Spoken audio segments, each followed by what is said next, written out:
Hai, saya Novita Sari. Saat ini saya sibuk dan tak bisa diganggu. Hubungi saja lain kali. Sudah 5 hari ini, handphone istri setiap dihubungi dijawab dengan voicemail seperti itu. Aku benar-benar kesal.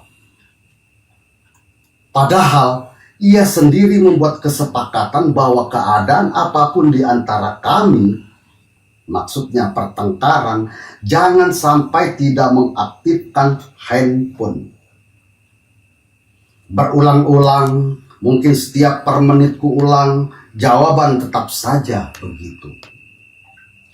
Aku yakin bukan karena signal error, tapi Nopi memang enggan kuhubungi. Ia seperti menutup dialog denganku.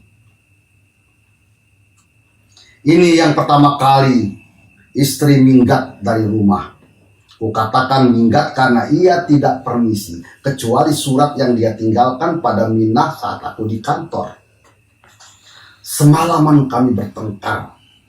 Aku emosi hingga melempar dan menghancurkan barang-barang di rumah.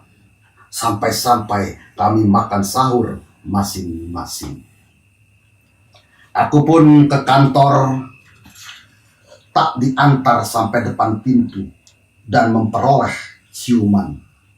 Suatu kebiasaan kami sejak menikah 9 tahun lalu. Suratnya singkat saja. Aku pulang.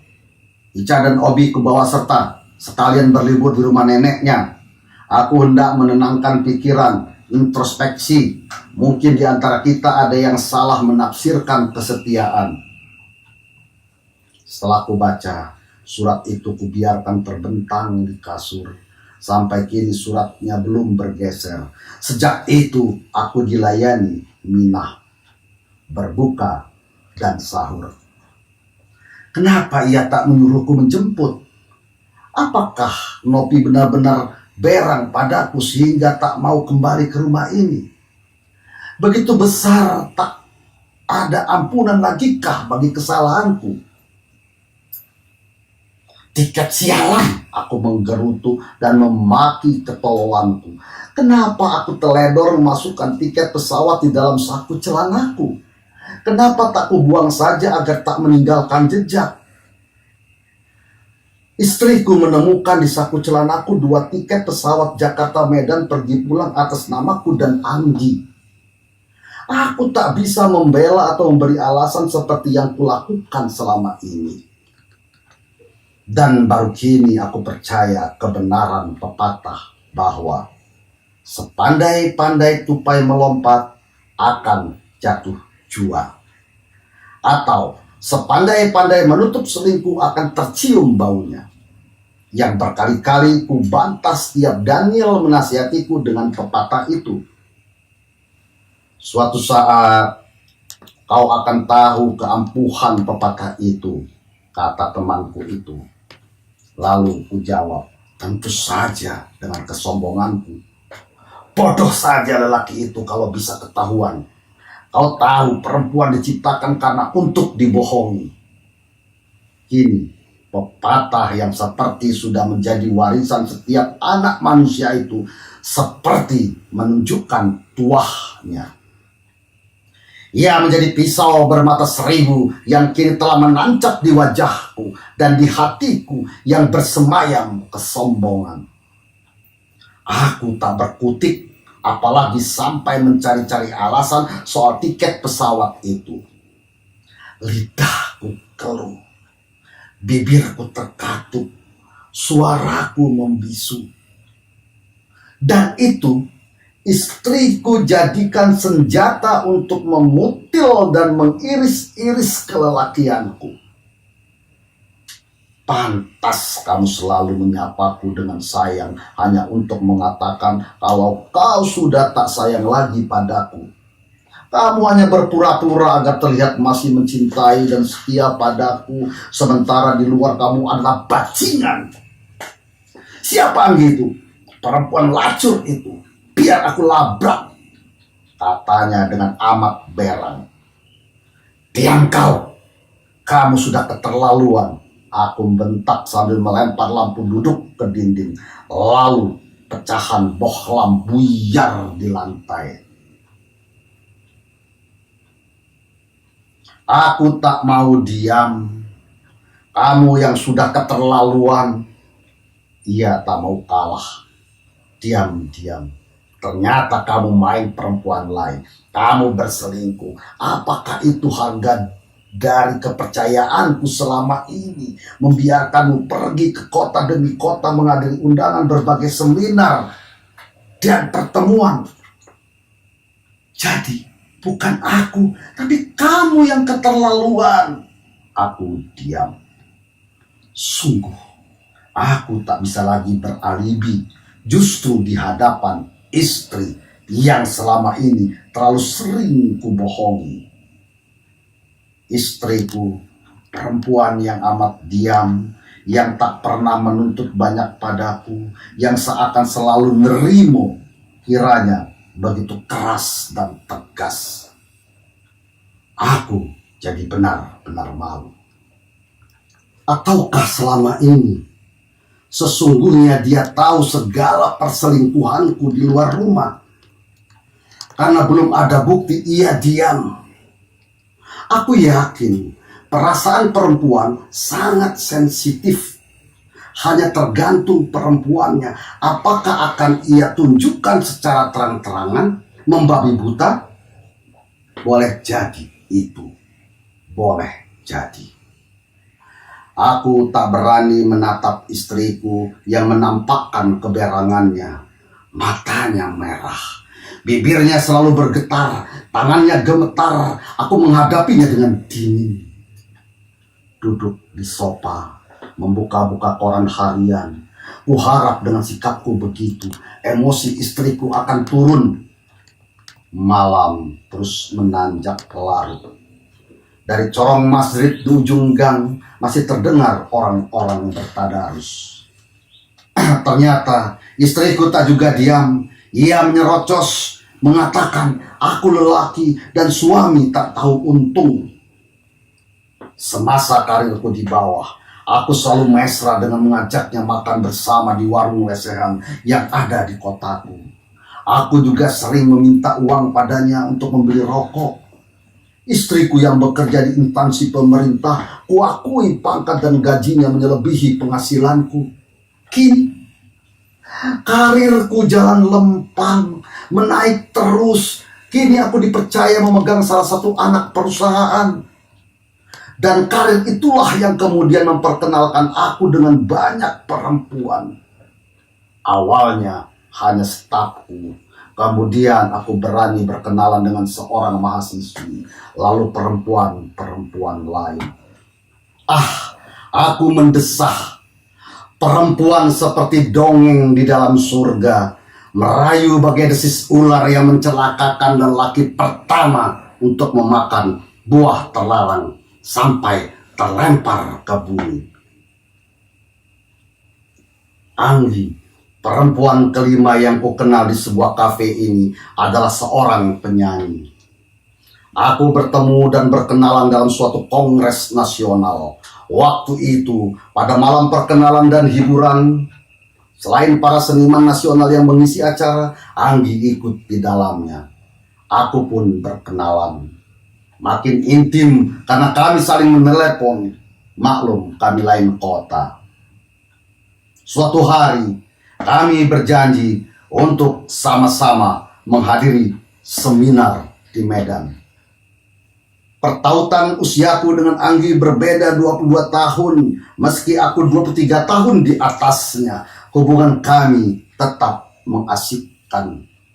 Ia mahasiswi di sebuah perguruan tinggi negeri di kota Jakarta. Anggi memang menarik, membuatku amat tertarik padanya. Ia energik, periang, agresif, dan selalu menunjukkan kemesraan setiap kali bertemu. Itulah yang tak lagi kudapatkan dari istriku. Istri selalu menolak setiap kuajak berkencan. Alasannya macam-macam, kurang sehat, capek, atau alasan yang sulit kuterima. yaitu mengantuk. Aku kehilangan gairah. Terkadang muncul pikiran negatifku pada Novi. Aku mencium aroma perselingkuhan padanya. Meski telah beranak 2, ia masih tampak cantik dan anggun. Ditambah lagi, ia terbuka untuk berteman pada siapapun. Kebiasaannya berorganisasi sejak masih sekolah sampai di tempat bekerjanya tetap dijaga. Bukan tak sering telingaku ini masuk isu kalau istriku sering makan siang bersama teman lelaki sekantornya. Tapi aku malas menyoalnya. Aku tulikan pendengaranku. Aku membalas dendam dengan melakukan hal yang sama. Entahlah. Karena itu kamu berselingkuh, tanya Daniel pada suatu kesempatan. Mestinya tidak kau lakukan itu. Kau selidiki dulu kebenaran tentang istrimu. Siapa tahu isu itu hanya untuk memecah keharmonisan rumah tanggamu. Jangan berbuat nekat seperti itu yang membuat masalah jadi runyam. Kau tahu apa, Dan? Urusan berpacaran saja kau belum lampaui. Sudah menasihati orang yang sudah berkeluarga. Selaku sambil tertawa. Sekali lagi, aku mengacuhi nasihatnya. Payah. Apa karena aku lajang lalu kau anggap aku tak punya pandangan soal rumah tangga? Lalu ia meninggalkan ruang kerjaku. Sekarang jelas, kau memang berselingkuh. Kau juga sengaja menyimpan tiket itu di sakumu untuk menyakiti hatiku. Entah istriku. Aku terjaga dari lamunanku. Oke. Kau pikir hanya lelaki saja yang bisa? Maksudmu? Sudahlah. Kita bukan pengantin baru lagi. Buat apa sih setiap malam harus mesra-mesra? Jawabnya. Tapi kau kan belum jadi perempuan pel. Tanyaku menggelegar. Kalau denganku kau selalu beralasan, tapi kesibukanmu di kantor kau asik-asik saja. Jangan-jangan kau, hampir saja aku keceplosan menudingnya kalau ia pun telah berselingkuh. Tapi tak urung, ia pun curiga dan balik berujar. Kau menuduhku berselingkuh ya? Mana buktinya? Mana? Kalau kau sudah jelas tiket pesawat itu. Sudah, kamu memang selalu ingin menang sendiri. Kamu memang sudah tak bisa menghangatkan aku lagi. Aku muak dengan alasanmu, kataku kian berkeras. Ya sudah, kalau itu maumu. Carilah perempuan yang kamu suka. Tapi ingat, jangan sentuh aku lagi. Baik, kataku tak mau kalah. Sejak itulah, pagi-pagi sebelum aku terbangun, istriku sudah pergi. Pulang ke rumah orang tuanya, ia mengambil izin lebih dulu, membawa kedua anakku. Sejak kepergiannya, aku merasakan kesepian yang sangat. Tiada dawai yang berdenting, rumahku menjadi hening. Anggi yang semula kuharapkan bisa memainkan dawai dalam jiwaku, justru berbuah memuakkan. Betapa tidak. Ia tak berbeda dengan pelacur yang banyak ku ketahui. Hanya untuk memuaskan nafsunya, ia buru para lelaki. Hanya sekali telepon, pada lelaki itu baru ia kenal, ia langsung menyambangi, meski dengan ongkos sendiri. Malam ini, ia bersama Wahyu di sebuah hotel di kota J. Dan esok malam lagi ia berterus terang sedang berkencan dengan lelaki yang lain. Begitu seterusnya. Apakah tidak menjijikkan? Apa bedanya dengan pelacur? Karena itu, ia tak mungkin bisa memainkan dawai dalam jiwaku. Tidak mungkin. Aku putuskan untuk melupakannya. Aku merasa ada yang hilang dari notasi-notasi dawai itu. Entah apa. Mungkinkah aku kangen pada kedua anakku? Iya. Tiba-tiba saja wajah Ica dan Obi bermain di pelupuk mataku. Begitu dekat, amat dekat. Mungkin hanya karena anaklah rumah perkawinan kadang tetap terjaga, meski pondasi-pondasinya tak lagi kokoh. Kini kurasakan itu. Sebaiknya kau jemput istrimu. Aku yakin dia sangat mengharapkan itu, kata Daniel ketika kuceritakan perihal rumah tanggaku. Katanya lagi, kini kau baru mempercayai keampuhan pepatah lama setelah kau merasakan kebenarannya. Sudahlah, terpenting sekarang kau susul keluargamu. Kasihan anak-anakmu. Aku yakin mereka sangat merindukan ayahnya. Apalagi kecurigaanmu padas. Nopi selama ini tidak terbukti kebenarannya. Dia perempuan sekaligus istri yang baik. Daniel menambahkan. Tapi aku malu. Lelaki pantang menjemput perempuan yang sudah kabur dari rumah. Apa kata orang? Kataku menunjukkan harga diriku sebagai lelaki. Persetan dengan orang lain. Apa mereka prihatin kalau rumah tanggamu hancur? Jangan-jangan akan mentertawai dan mensyukuri hancurnya rumah tangga orang. Kata Daniel lagi, yang bisa menolong rumah tanggamu hanya kau, bukan teman ataupun orang tua. Sudahlah, kubur saja gengsi yang tidak berguna itu. Ini urusan kehormatan dan keutuhan rumah tanggamu. Aku mengangguk. Kalau begitu, segera tinggalkan kantor. Kau jemput keluarga. Bukankah setiap orang yang sudah berkeluarga tak pernah berharap dawainya berhenti berdenting? Bukan soal itu saja, Neil. Tapi aku merasakan istriku sudah tidak mencintaiku lagi. Aku ragu-ragu menggumamkan itu. Dia sering makan bareng teman sekantornya. Apa itu bukan selingkuh, Daniel? Kalau mereka makan dan pergi bareng setiap jam kantor.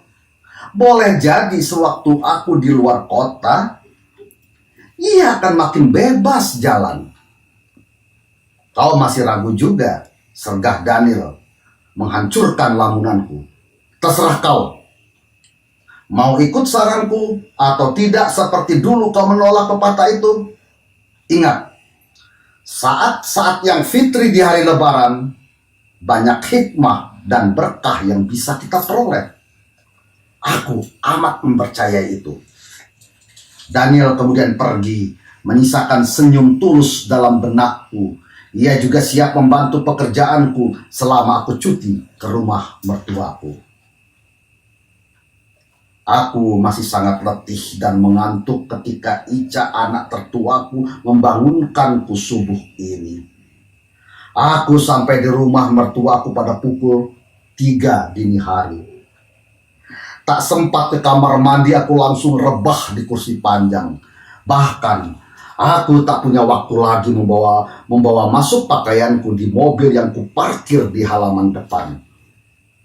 Baru kali ini dalam hidupku bermalam lebaran di jalan. Perjalanan memang agak lengang, namun gema takbir dan tahmid yang kudengar dan dari kubah masjid atau dari pawai kendaraan setiap kota yang kulewati seperti dawa yang membangkitkan keterharuanku. Aku menangis di sepanjang perjalanan semalam, menangis lantaran tahu pada dosaku yang amat besar. Aku juga terlalu sering membohongi istriku yang dulu kunikahi setelah ku pertaruhkan kesetiaan dan cintaku. Apakah karena karirku yang kini terus membaik di kantorku membuat kesetiaanku padanya dan kedua anakku mulai terkikis? Begitu cepatkah jabatan dan uang menggeser hati seseorang? Adakah kesetiaan itu sesungguhnya? Apakah cinta akan abadi? Bukankah kesetiaan dan cinta seperti juga karir suatu ketika akan naik dan ketika yang lain akan menurun? Atau sebaliknya, karena aku tak bangkit juga, Ica kembali mengguncang-guncang tubuhku. Papa, bangun, subuh. Emangnya Papa nggak dengar ajan tuh? Kita salat lebaran sama-sama, ya Pak, di lapangan. Ayo Pak, bangun, nanti kesiangan. Suara Ica memberondongku. Ya sayang, sebentar, kataku sambil menarik tubuh anakku merapat, lalu kucium pipinya. Mana Obi? Ica gemuk ya di sini. Kembali kucium dan kupeluk tubuhnya. Aku sangat kangen. Aku tak melihat istriku. Maka kutanya pada Ica, Mama mana? Dengan berbisik pula, ia menjelaskan kalau mamanya masih sholat di kamar nenek. Aku mengangguk. Menuju kamar mandi. Setelah mandi, aku ambil kain sarung dan sajadah. Aku gelar sajadah di ruang tamu. Aku pun sholat subuh. Selesai sholat, aku lanjutkan bertakbir, bertahmid dan bertasbih.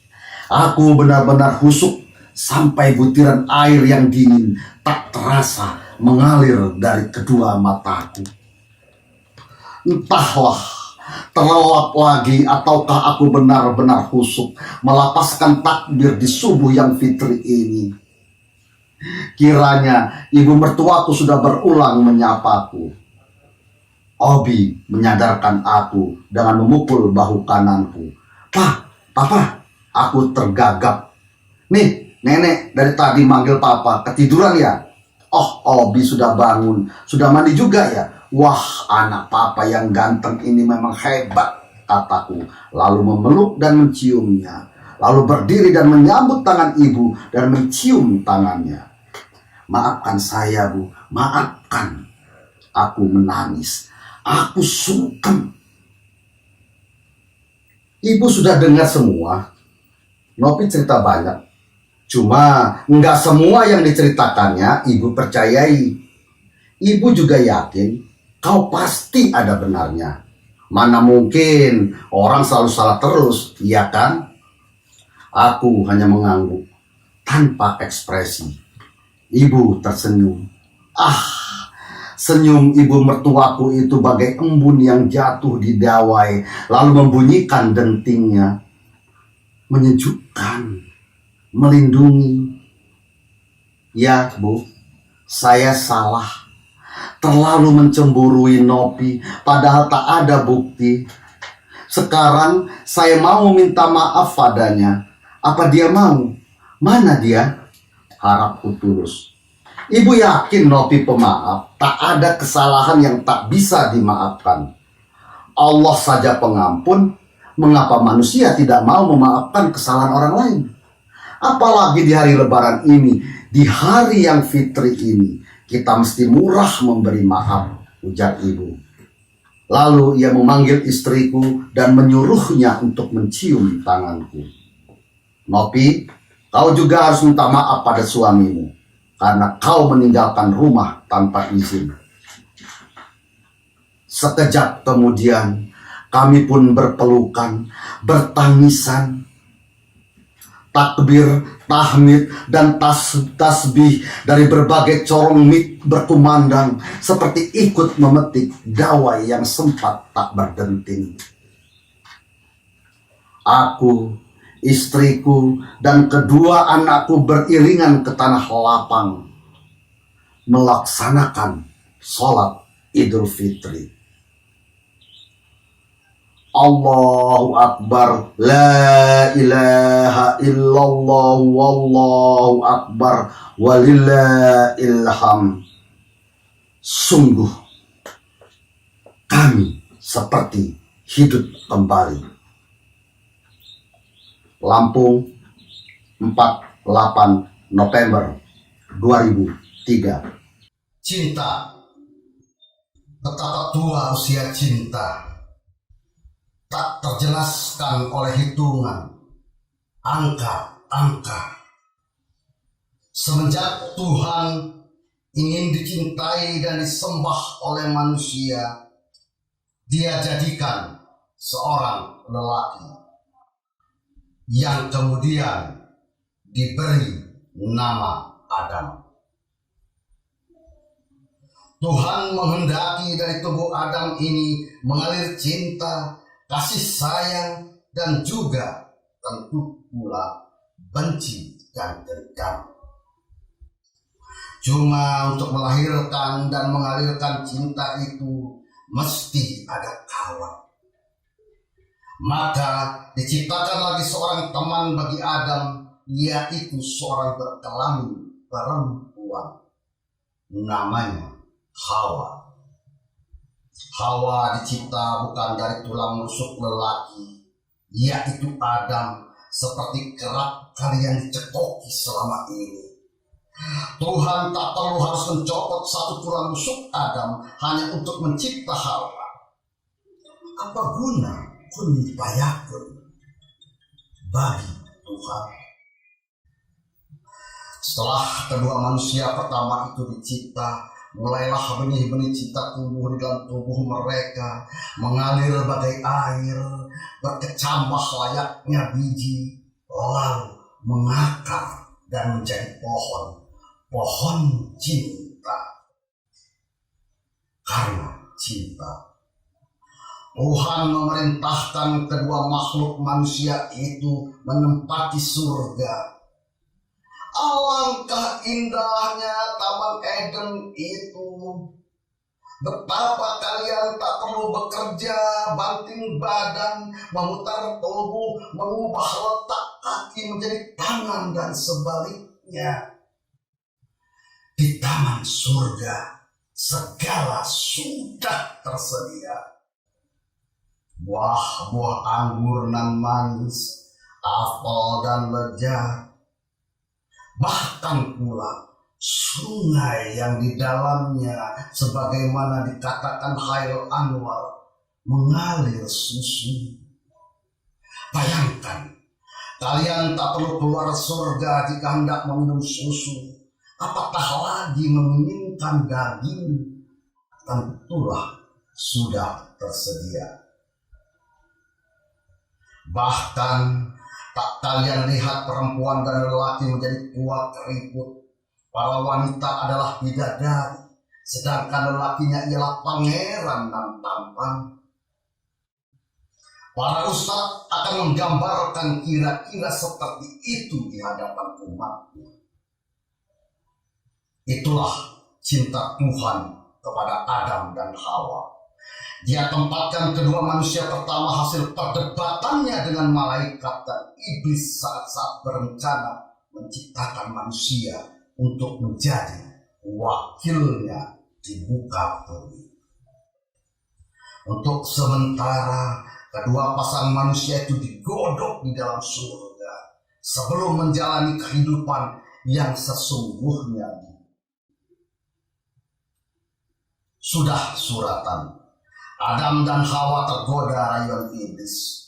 Setan memang mendapat lisensi untuk bisa mendengar yang paling rahasia sekalipun di langit. Maka karena Adam dan Hawa boleh hidup sesukanya di surga, hanya satu catatan, usah dekati. Bayangkan, hanya mendekati salah satu pohon yang tumbuh di dalam surga. Apatah lagi memetik buahnya yang bernama khuldi. Lalu iblis merayu Adam. Dia tak tergoda sebab Adam mencintai Tuhan yang telah menciptakannya. Maka iblis tak habis merayu. Didekati Hawa, dia bisikkan ke telinga perempuan itu, yang konon ditakdirkan memiliki perasaan lebih besar ketimbang perhitungan akal, bahwa pohon itu tak masalah kalau hanya didekati. Lalu Hawa mendekati Adam. Adam melarang tersebab cinta. Dibujuknya sang kekasih itu agar jangan mendekati apa yang telah dilarang Tuhan.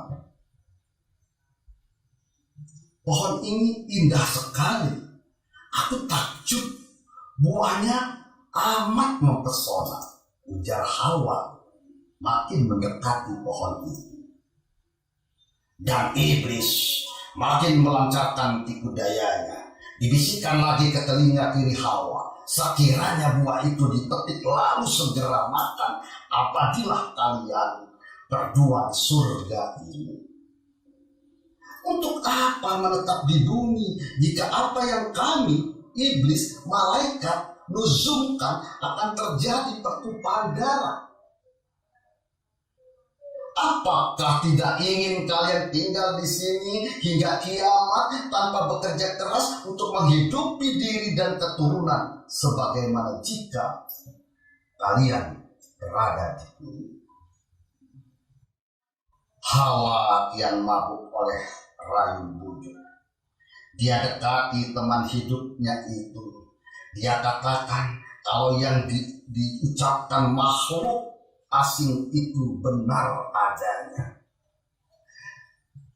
Siapapun mau hidup abadi, tak mengalami kematian, menetap bahagia, berlimpah buah, makanan, serta minuman. Adam mulai mengerjap-ngerjapkan matanya, lidahnya keluar masuk, jakunnya naik turun, ludahnya mences. Ingin sekali rasanya mencicipi buah dan satu pohon yang Tuhan larang itu. Kisah Adam dan Hawa adalah karena cinta. Mereka dikeluarkan dari surga lalu diturunkan ke bumi secara berpisah juga agar keduanya menemui cintanya. Di Bukit Rahma setelah beratus-ratus tahun bahkan lebih berabad-abad sejak keduanya diturunkan akhirnya bisa bertemu. Bukit Rahma atau Bukit Cinta yang kemudian menjadi simbol bagi pertemuan seluruh jamaah haji juga umroh untuk bermalam di padang Arafah untuk berwukuf sebelum melempar jumroh.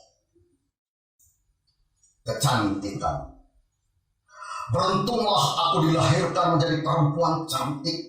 Bersyukurlah aku dititahkan untuk memimpin sekumpulan orang di wilayah ini. Tetapi berwajah cantik tanpa memiliki cinta, adakah hidup menjadi gempita? Namaku Rindam Sedari. Rambutku memanglah rindang, layaknya tubuh cemara. Aku Ayu atau Dayu, maka kedua orang tuaku menyebutnya Sedari. Di kelompok semendo ini, akulah ratu. Aku memimpin rakyatku penuh bijaksana dan lemah lembut.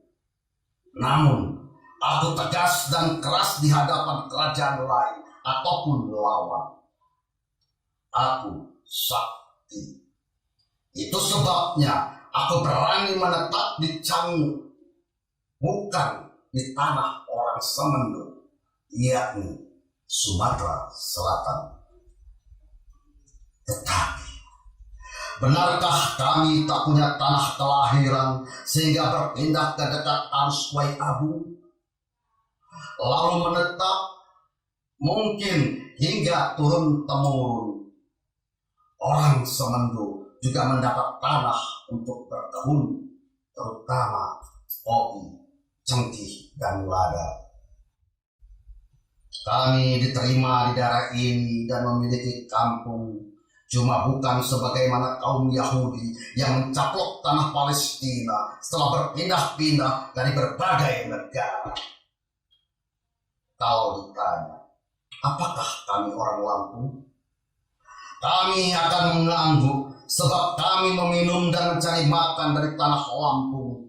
Namun, darah yang mengalir di tubuh kami tetaplah darah semendo. Dan asimilasi juga berlangsung.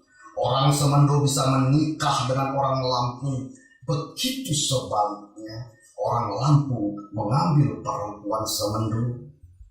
Walaupun kadang perkawinan ini diawali dengan ketidaksetujuan di dua pihak keluarga. Aku Rindang Sedayu, seluruh pria di daerah ini terpesona pada kecantikanku. Negeri tetangga, baik yang jauh ataupun dekat, juga memuji paras dan ingin menjadikan aku sebagai istri. Tidak kecuali Mina Trio Deso, pangeran dari lereng Canggu. Dia amat tergila-gila ingin mencuntingku menjadi permaisurinya. Oh tidak, aku adalah ratu bagi orang-orang Semendo di Canggu ini. Kedudukanku setingkat dengan Mina Trio Deso. Apa kata warga Semendo jika aku menjadi permaisuri Trio Deso? Keratuan Semendo di sini akan hilang. Titah keratuan tidak bisa diturunkan kepada anak-anak cucuku. Putus tali titah. Sebagai perempuan dan cantik sekaligus ratu bagi orang Semendo di Canggu ini, tak heranlah banyak pria ingin menyuntingku. Mereka hendak kepercik anugerah, ingin dipandang tak sebelah mata oleh masyarakat lantaran beristri seorang ratu. Kehadiran kami di Canggu dianggap membawa permusuhan, terutama dari orang-orang Mina Trio Deso. Itulah muasal permusuhan di antara kami. Pertikaian kerap berlangsung, baik siang maupun malam. Perang di lereng, di bukit, atau di dekat aliran Sungai Abu. Darah mengaliri wae. Mayat bergelimpangan di hutan, di ladang, di tepi sungai, ataupun di lereng dan berbukitan. Kita datang jauh-jauh dari selatan. Hutan sudah kita masuki dan keluar. Sungai kita susuri bersampan. Binatang buas ditundukkan, serta alamnya mengancam kita tekuk di kaki. Apakah harus menyerah di Canggu ini di tangan mereka? Kataku pada Ulu Balang. Ulu Balang berseru, tidak! Kita datang menempati lahan ini untuk berhumma. Kita ditakdirkan oleh alam meski hidup dan beranak cucu di daerah ini. Lalu bolehlah menyebar menuju lahan kosong yang baru. Kenapa pula kita harus kalah? Lanjutku. Segala jiwa dan tenaga kami untuk Puan Rindang Sedayu, balas Ulu Balang dan masyarakat. Maka kami tetap bertahan di Canggu. Tak seinci tanah pun kami mau mundur. Jika Mina Trio Deso datang menyerang, parang-parang kami akan menghadang. Apabila Mina Trio Deso menyerbu wilayah kami, kaki-kaki kokoh bagai kaki kuda dan siap memuntahkan debu. Memang Mina Trio Deso tak bisa dipandang remeh. Dia sakti mandraguna. Tutur katanya mampu mendurkan orang. Sekali terang, badiknya bagai kilat mendarat di badan musuh. Hentakannya bagaikan tendangan kuda jantan yang lapar. Sekali tendang, musuh bisa terbang ke seberang wae. Perawakan Mina Trio Deso tinggi besar. Urat badannya menonjol seperti sebentang kawat. Dan otot-ototnya keras, kulitnya putih sebersih sutera, tiada berminyak. Selain itu, Mina Trio Deso tampan wajahnya. Perempuan mana tak akan jatuh dalam pelukannya karena pesonanya. Aku mengakui itu. Aku terpesona. Tidak, tak sudi aku bersuami dia, meski akan jadi permaisurinya. Apalagi seluruh keluargaku tak merestui jika aku disentingnya. Terutama kakak-kakakku menolak. Mereka siap terkubur tanah untuk mempertahankan. Aku siap bertarung dengan Minak Triodeso. Kalah atau menang, kamu tetap tak boleh menjadi istrinya. Apa kata rakyat? Rindang Sedayu mau dipersunting orang Canggu. Ini memalukan. Jauh-jauh dari seberang hutan, namun kalah dengan orang sini. Kakak-kakak tertuaku yang diaminkan kakak kedua. Kecantikan Ananda bisa mendatangkan raja dari Malaya sekalipun, bisik ayahanda. Ibunda ikut berujar, kau putriku satu-satunya, cantik pula. Rindang Sedayu ditakdirkan menjadi pemimpin bagi orang Semendut. Tak baik mengelak dari takdir. Musyawarah dan perang tak juga henti. Kedua belah pihak tak ikhlas melucuti senjata masing-masing. Camuk cekam, Wai Abung mencatat setiap mayat Habib dan darah mengalir. Warna daun bercampur merah, tanah basah, udara gerah, badik dan parang menari dan bergemericik. Kedua belah pihak sudah sangat lelah, tetapi keduanya tak ada yang mau mengalah. Badik terlanjur diacungkan, pantang masuk sarung sebelum ada yang bergulung di tanah. Begitu pula parang sudah disiapkan, tak boleh disimpan kalau tak ada yang bersimbah di bumi. Akhirnya aku tak bisa menolak ketika Minak Triodeso mengutus orang untuk menemuiku. Utusan Minak Triodeso yang berjumlah 5 orang menyerahkan badik dan sarungnya dan bawaan tangan lainnya, buah, sayur, padi, dan lain-lain.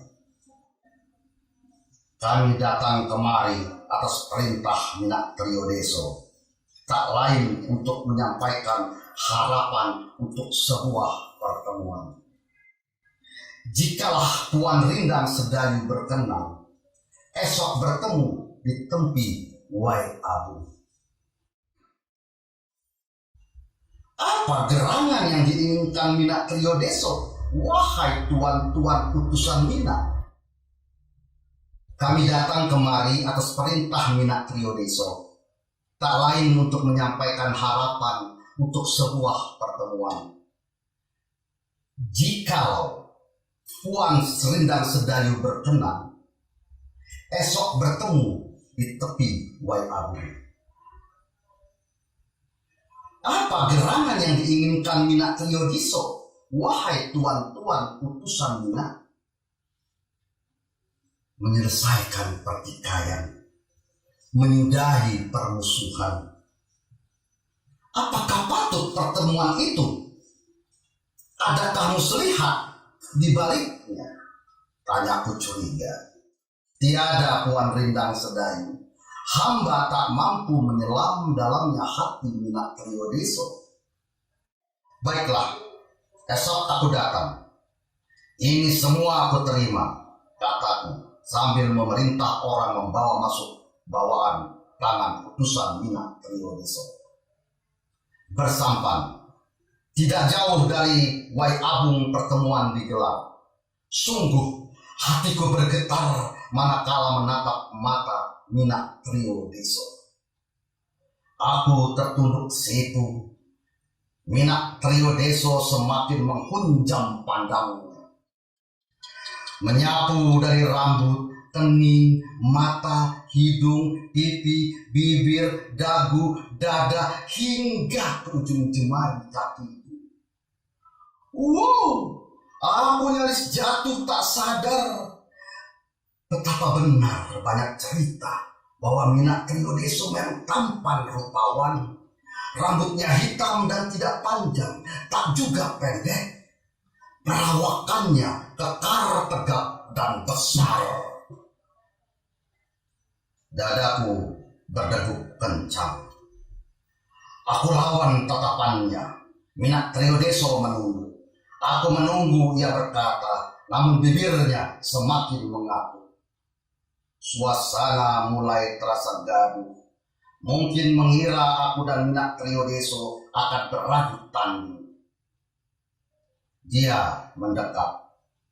Aku diam. Semakin dekat, aku tak bergerak. Aku mengundangmu ke sini karena aku ingin mengutarakan isi hatiku. Apakah itu? Aku menginginkan kau jadi istriku, jadi ibu dari anak-anakku yang akan melahirkan anak-anak keturunan kamu. Aku tak mampu berkata apa-apa. Kakak-kakakku berang. Mereka ingin menarik tubuhku ke belakang. Orang tuaku juga maju ke depan, namun tak mampu menyentuh badanku. Entah aku menyukai Minak Triodeso ataukah menolak keinginannya. Tak mampu kuceritakan kepada siapapun. Aku sadar ketika kami bersampan mengikuti aliran air Wai Abung hingga ke suatu tempat, lalu menetap cukup lama di daerah baru itu. Minak Triodeso membawa lari aku untuk kemudian menjadikan aku istrinya. Lalu lahirlah anak-anak dari lahirku. Anak-anak yang terlahir dari sebuah pertikaian dan berakhir tanpa bermusuhan. Bayangkan saudara, orang Semendu dinikahi oleh orang Abung. Dari dendam, permusuhan, saling tikam, akhirnya menyatu dalam rumah tangga yang besar, masyarakat Abung yang terbuka bagi setiap pendatang. Adalah keluargaku, terutama kakakku, tetap menaruh dendam pada Minak Triodeso. Hanya kukatakan padanya, untuk apa dendam bila Minak Triodeso sudah menjadi bagian keluarga kita? Pernikahanku dengannya untuk menyudahi permusuhan dan dendam yang akan merugikan seluruh orang di sini. Di Canggu kami kembali setelah bertahun-tahun lamanya, membuka lahan menjadi hunian, menurunkan anak keturunan dari percampuran dua suku, Lampung dan Semendu.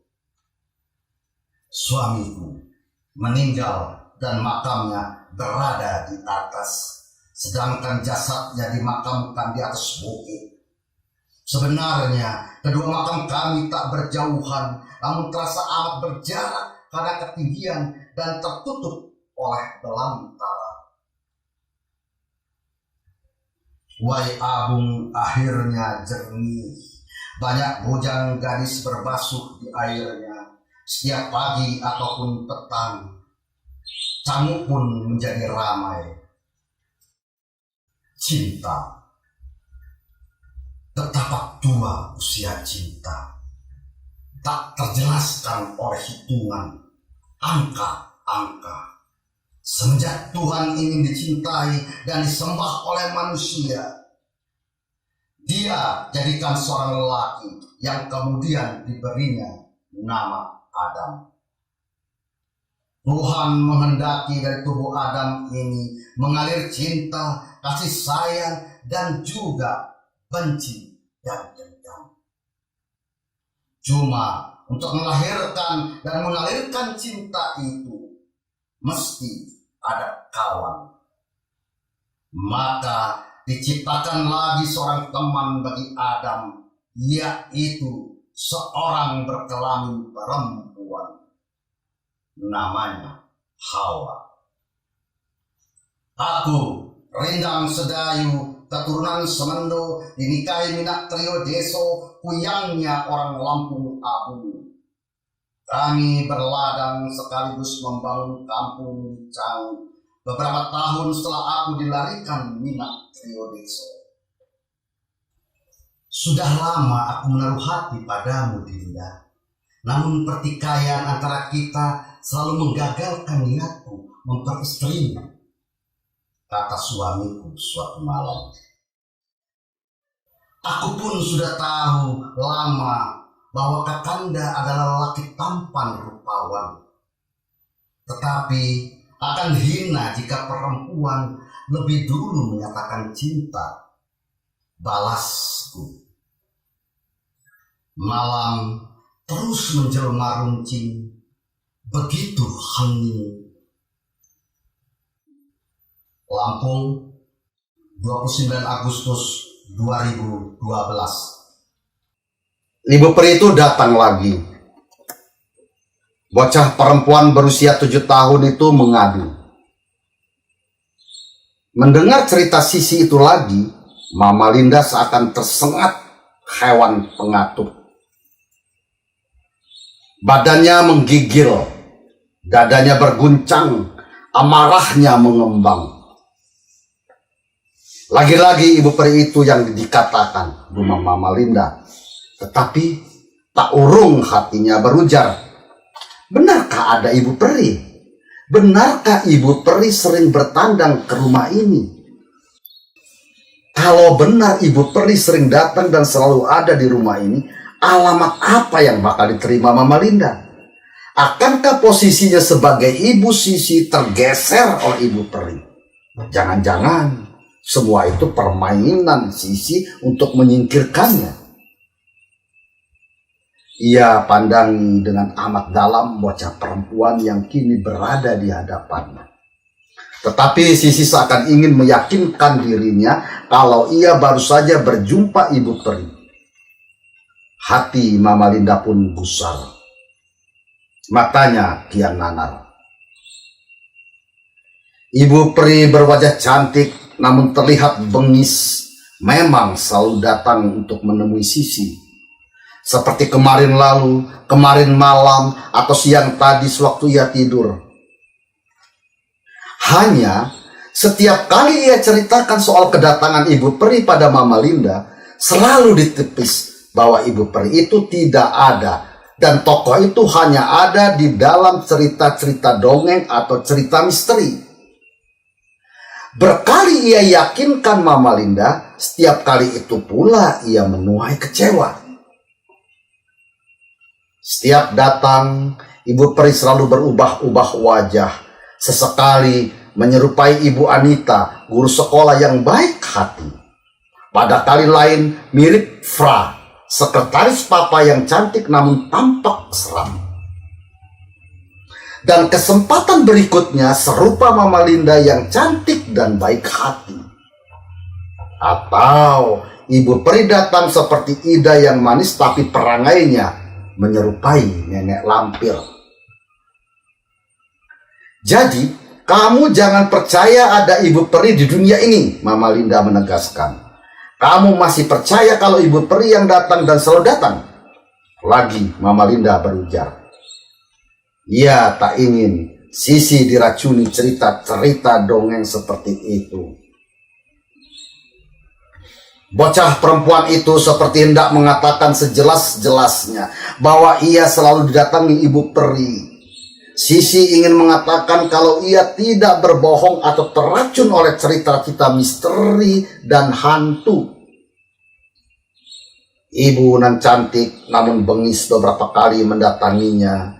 Ibu yang secara lihatan lembut dan penyayang namun seperti hendak mengisap darah waktu ia terlelap. Dalam hati ia ingin mengatakan, sayang, Mama Linda nggak bisa lihat ibu peri. Ibu peri juga tak mau dilihat orang dewasa. Padahal ia selalu datang ke rumah ini, makan di meja itu, masuk ke kamar Sisi, dan sesekali tidur. Ia sayang sama Sisi. Ibu peri sering bawakan Sisi permen. Tapi kalau lagi marah, Ibu Peri lebih bengis dari Ibu Tiri. Ibu Tiri, bibir Mama Linda bergetar mengulang itu. Cuma segera ia mengontrol dirinya. Sudah, kamu tidur lagi. Sore bangun dan belajar. Mama Linda mau ke rumah Tante Lis dan ada pertemuan arisan. Menjelang maghrib, Mama baru pulang. Kalau Papa datang lebih dulu, katakan saja, Mama pergi. Kamu mengerti? Sisi mengangguk. Pelan. Sebetulnya ia ingin protes. Mama Linda egois. Tak mau mendengar cerita Sisi. Mama Linda tidak seperti teman-teman Sisi di sekolah. Mira, Rum, Imas, Hesti, Anggi, ataupun Re yang selalu mau mendengar cerita Sisi. Bahkan mereka percaya kalau Ibu Peri itu memang ada. Dan mereka selalu mengingatkan, hati-hati sama Ibu Peri. Kelihatannya baik, tapi sebenarnya jahat. Hampir bersamaan mereka mengatakan itu. Sisi diam. Ia selalu menyimpan setiap pesan teman-temannya itu. Itu sebabnya ia tetap curiga dan waspada setiap Ibu Peri mendatanginya saat ia tidur. Sisi tak pernah lengah sekejap pun. Sampai-sampai Ibu Peri heran, lalu membujuknya agar jangan takut. Sisi termakan hasutan teman-teman ya? Atau Mama Linda yang cerita kalau Ibu Peri jahat? Percayalah nak, Ibu Peri baik sekali. Bukankah sudah Ibu buktikan setiap datang membawa oleh-oleh? Suara Ibu Peri lembut.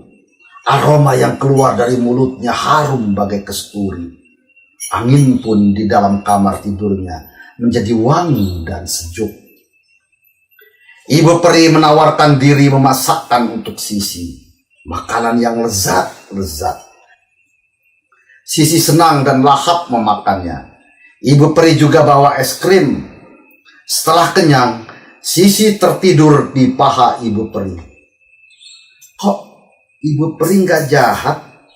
Itulah pertanyaan Sisi setiap kali didatangi Ibu Peri. Terbukti sampai kini Sisi masih baik-baik. Itulah yang membuat teman-temannya percaya kalau Ibu Peri tidak jahat seperti dalam cerita-cerita yang mereka dengar. Karena itu mereka ingin bertemu Ibu Peri yang mendatangi Sisi. Mereka ingin dibuatkan makanan lezat-lezat, es krim yang enak, chicken, McDonald, dan sebagainya. Mama, kenapa Ibu Peri nggak datang-datang? Tanya Anggi suatu malam menjelang tidur.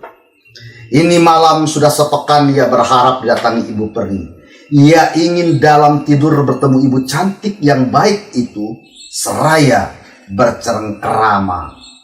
Juga dimasakkan, makan bersama, dibawakan es krim seperti Sisi. Betapa indahnya. Ya, betapa senangnya ditemani Ibu Peri ketika Mama sibuk arisan dan pertemuan-pertemuan lain dengan ibu-ibu di kantor Papa. Mama dengar gak sih? Bocah itu kembali menegaskan. Ia kesal. Hus, Anggi ini ngomong apa? Suara Mama meninggi tiba-tiba. Anggi kaget. Wajahnya segera menunduk, mengkerut, takut. Ibu Peri hanya akan datang pada anak-anak yang diasuh Ibu Tiri. Apa Anggi mau punya Ibu Tiri? Masih dengan nada tinggi. Anggi mau protes. Mama pasti tak suka dengan Ibu Peri. Takut disaingi kalau sering menemui Anggi. Memang, ia sering nonton serial bidadari di televisi yang ada tokoh Ibu Peri. Di sana Ibu Peri amat sayang pada anak yang tak lagi punya ibu, namun selalu dijahati Ibu Tiri. Tapi Ibu Peri yang ini lain. Hanya ia tak berani mengatakan itu pada Mama. Melihat wajah Mama yang tak bersahabat, ia urungkan niat protesnya. Ia kembali memejamkan mata. Mama membelai rambut Anggi, menarik selimut hingga ke bagian atas tubuhnya. Lalu Mama keluar dan tidur di kamar sebelah. Setelah suara pintu ditutup, Anggi melepas selimutnya, duduk menghadap lemari rias, menghunjamkan wajahnya ke cermin. Ia berharap dari wajahnya yang ada di dalam cermin itu muncul Ibu Peri. Seperti Ibu Peri yang datang pada Sisi. Akan tetapi, sudah berapa menit ia melangut menghadap cermin itu, tak juga Ibu Peri datang. Jangan-jangan Ibu Peri sekarang lagi ke rumah Sisi, ia membatin. Mungkin Mama benar. Ibu Peri tak akan mau datang pada anak yang masih punya ibu kandung. Kamu masih percaya kalau Ibu Peri pasti datang? Suara Mama yang tiba-tiba sudah berada di abang pintu kamar menggeleng menatap Anggi dengan pandangan iba. Jangan berharap ia tak akan pernah datang. Tapi Sisi kawan Anggi sering datangi Ibu Peri. Kata dia Ibu Peri itu baik, suka bawa oleh-oleh, suka masakin makanan yang enak, bikin es krim, dan... Bohong! Mama setengah berteriak. Anggi tercekat. Kawanmu itu mengarang, Ibu Peri itu terkaan, hanya ada dalam dongeng supaya anak-anak takut. Kok Sisi bilang benar? Dia juga bilang Ibu Peri itu tidak menakutkan. Ingat Anggi, sekali lagi kamu cerita Ibu Peri, akan Mama bawa kamu tidur dengan Bi'iyah di belakang. Mau? Mama mengancam. Anggi makin ketakutan. Ia rebahkan tubuhnya ke ranjang, menarik selimut hingga menutupi seluruh badannya. Ibu Peri tak pernah lagi ia impikan. Mungkin Sisi sering didatangi Ibu Peri karena ia anak tiri. Angin yang diantarkan alat pendingin ruangan ini makin cepat membawanya lelap. Aku tidak bohong kalau Ibu Peri benar-benar datang. Sisi selalu meyakinkan teman-temannya agar ceritanya bukan karangan. Ibu Peri datang lagi. Kali ini tidak seperti biasa. Wajahnya tak ceria. Ada apa gerangan? Wahai Ibu Peri. Ia juga tak membawakan oleh-oleh makanan lezat untuk Sisi. Padahal Sisi amat mengharapkan Ibu Peri membawakan makanan. Soalnya, sejak siang tadi ia tak diberi makan oleh Mama Linda sebagai hukuman. Karena ia tetap cerita kalau Ibu Peri selalu datang. Mama Linda benar-benar marah. Ia sudah menghukum Sisi tidak boleh ke sekolah kalau masih cerita soal Ibu Peri. Namun Sisi tetap menceritakan. Ia juga telah dihukum di dalam kamar mandi selama 2 jam siang kemarin. Tetap saja ia cerita setiap didatangi Ibu Peri.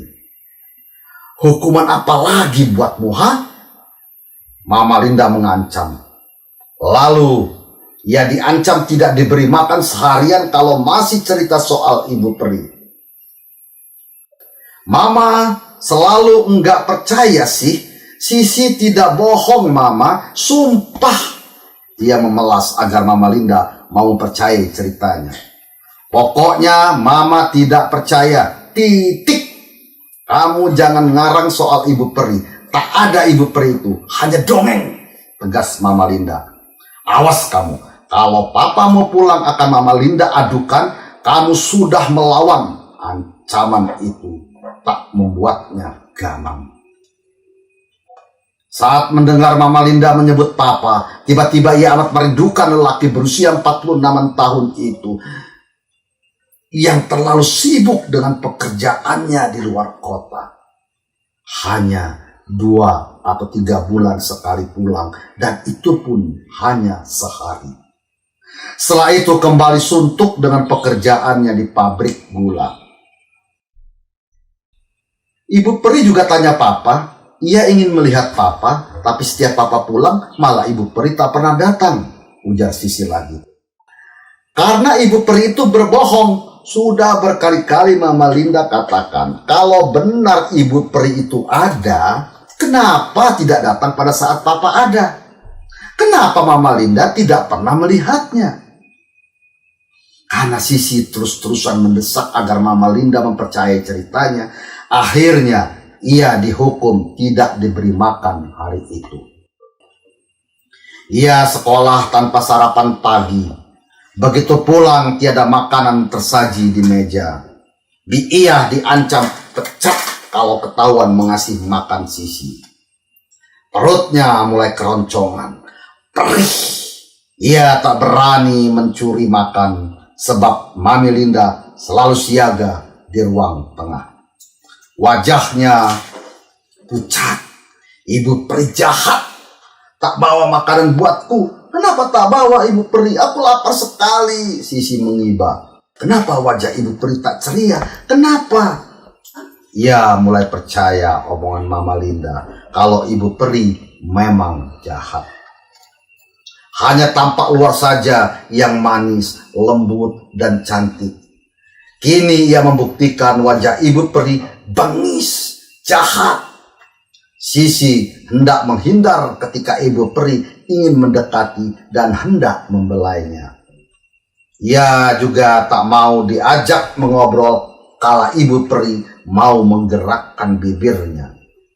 Ia kian mengisut ke tepi ranjang, menepis tubuh Ibu Peri begitu ingin rebah di sisinya. Sisi meracau. Ia terus-terusan menghardik dan mencaci Ibu Peri.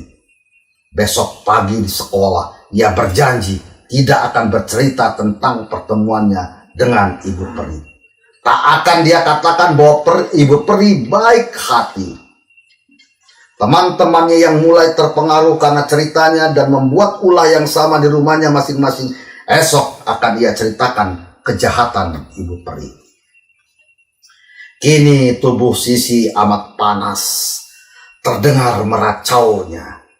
Ia mengusir Ibu Peri. Suaranya sampai ke kamar sebelah, kamar tidur Mama Linda. Segera Mama Linda menemui Sisi. Dari ambang pintu, Mama Linda menyaksikan Sisi menggerak-gerakkan tangannya, seakan mengusir dan menolak. Tapi Mama Linda tak melihat sesuatu pun di sana. Jangan-jangan ia bermimpi lagi datang Ibu Peri, batin Mama Linda. Pelan-pelan Mama Linda mendekati Sisi, memegangi tubuhnya. Anak itu terasa panas, pucat. Ia segera teringat kalau seharian Sisi belum makan. Sisi, bangun, bangun nak, kata Mama Linda. Ia, sini cepat, ambil sekarin makan di meja, imbuhnya memanggil pembantu Ia. Ia datang dengan sepiring nasi, ayam goreng, dan sop semangkuk. Kasihan Sisi, dia lapar. Mama Linda cuma mengangguk. Seharian tak makan, untung tidak pingsan, lanjut Ia. Mama Linda kembali mengangguk. Pelan. Ia menyesal telah menghukum Sisi seperti itu. Anak itu pasti tak tahan kelaparan. Tapi apa boleh buat? Hukuman sudah dijatuhkan. Sudah, Bi. Jangan bicara terus. Saya sudah menyesal.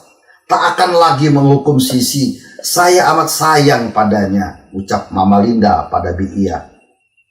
Habisnya Sisi macam-macam ceritanya. Sudah saya bilang jangan cerita soal Ibu Peri. Tak ada itu. Hanya dalam cerita. Tapi Sisi selalu ngomong kalau ia baru datang Ibu Peri. Kan jadinya saya kesal. Kini Ia giliran mengangguk. Segera ia menyerahkan makanan ke Mama Linda. Setelah itu menyodorkan air putih ke mulut Sisi. Sisi memang mesti dihukum agar ia melupakan Ibu Peri yang katanya selalu mendatanginya. Kalau tidak, kasih sayang yang selama ini ia curahkan pada Sisi akan tersaingi oleh kehadiran Ibu Peri di dalam benak anak itu. Tidak, Mama Linda berbatin. Biarpun Sisi bukan anak kandungnya, tapi ia sangat menyayanginya. Meskipun perkawinannya telah memasuki 4 tahun dengan Papa Sisi dan ia belum juga dikaruniai anak, namun ketika ia memutuskan menikah dengan Hendrik, Papa Sisi yang waktu itu duda, ia siap menerima Sisi sebagai anak sendiri. Ia juga siap dengan risiko apapun tentang Sisi. Tidak terbesit sedikit pun niat dia untuk melukai hati maupun tubuh Sisi. Sampai menjelang tidur pun ia tak abai mendongeng. Apa saja, dongeng kancil yang cerdik, raja hutan yang senantiasa dibohongi kancil, hewan berbelai panjang yang bodoh, atau kisah lembu yang sombong akhirnya perutnya pecah. Juga dongeng ibu peri yang jahat. Tak benar kalau ibu tiri selalu jahat. Anak tiri malah ada yang jahat sama ibunya. Anak yang baik tak boleh berbuat dosa pada ibunya, meski ia ibu tiri. Nasihat Mama Linda, suatu kesempatan untuk menutup dongengnya. Dongeng-dongeng yang diberikan Mama Linda itu boleh jadi yang terus membekas di benak Sisi, lalu menjelma jadi keinginan, impian, dan kehendak bahwa ibu peri telah dan selalu datang. Setiap dia tidur, suatu jelmaan Mama Linda, entahlah. Mulai sekarang kamu harus melupakan ibu peri. Kau pasti bisa, asalkan punya kemampuan, pesan Mama Linda. Tapi Mama Linda, suara itu tercekat. Ia tak mampu melanjutkan ucapannya, karena bila ia teruskan bukan tak mungkin Mama Linda akan marah lagi, memberi hukuman lebih berat lagi. Dihukum seharian tak beri makan saja, ia sudah tak mampu. Dan hukuman itu sangat berat, karena ia belum pernah dihukum Mama Linda seberat itu. Dimarahi pun tidak. Sebenarnya Sisi ingin mengatakan terus terang kalau beberapa menit lalu ia kembali datangi ibu peri, tetapi tidak seperti hari-hari sebelumnya. Kehadiran ibu peri kali ini tak bersahabat. Wajahnya tampak bengis, rambutnya acak-acakan, pandangannya menyeramkan. Ibu peri juga tak lagi membawa oleh-oleh. Ia pun kecewa. Itulah yang membuatnya meracau, memaki, dan mengusir ibu peri. Suara caciannya sampai terdengar ke kamar tidur Mama Linda. Sayangnya, ibu peri yang datang kali ini mirip Mama Linda. Itu sebabnya Sisi tak mampu membencinya. Mama Linda meski ibu tiri amat sayang padanya. Kalau ibu peri datang lagi dengan wajah cantik dan bawa oleh-oleh Mama, entah apa yang ada di benak Mama Linda. Ia menepis jawaban yang hampir meluncur dari bibirnya. Bagaimanapun, ia tetaplah ibu tiri bagi Sisi. Sulit menghapus kesan jahat dari dalam hati gadis bocah itu. Lampung, 19 Maret 2004.